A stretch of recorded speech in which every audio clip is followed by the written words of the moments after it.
All those students are in the class. Now you ask me, how should I best teach them? Should I teach them from the point of view of the history of science, from the applications, My theory is that the best way to teach is to have no philosophy, is to be chaotic and confused in the sense that you use every possible way of doing it. That's the only way I can see to answer it, so as to catch this guy or that guy on different hooks as you go along. That during the time when the fellow who was interested in history is being bored by the abstract mathematics, on the other hand, the fellow who likes abstraction is being bored at another time by the history. If you can do it so you don't bore them all the time, perhaps you're better off. I really don't know how to do it. I don't know how to answer this question of different kinds of minds with different kinds of interests. What hooks them on? What makes them interested? How do you direct them to become interested? One way is by a kind of force. You have to pass this course. You have to take that examination.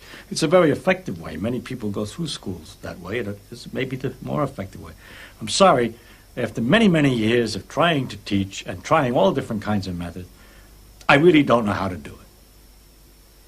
I got a kick when I was a boy of my father telling me things, so I tried to tell my son things that were interesting about the world. When he was very small, I used to rock him to bed, when he goes to bed. I'd tell him stories, and I'd make up story about little people that were about so high, would walk along, they would go on picnics and so on. They lived in the ventilator, and they'd go through these woods, which had great, big, long, tall, blue things like trees, but without leaves and only one stalk, and they were and they had to walk between them and so on.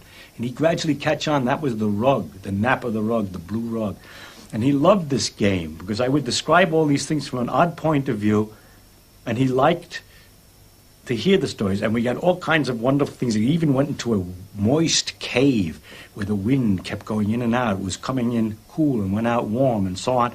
It was inside the dog's nose that they went. And then, of course, I could tell him all about physiology by this way and so on. And he loved that, and so I told him lots of stuff. And I enjoyed it because I was telling him stuff that I liked, and we had fun when he would guess what it was and so on. And then I have a daughter, and I tried the same thing. Well, my daughter's personality was different. She didn't want to hear the story. She wanted the story that was in the book repeated again and read to her. She wanted me to read to her, not to make up stories. And that's a different personality. And so if I were to say a very good method for teaching children about science is to make up these stories of a little people who it doesn't work at all on my daughter, it happened to work on my son, okay?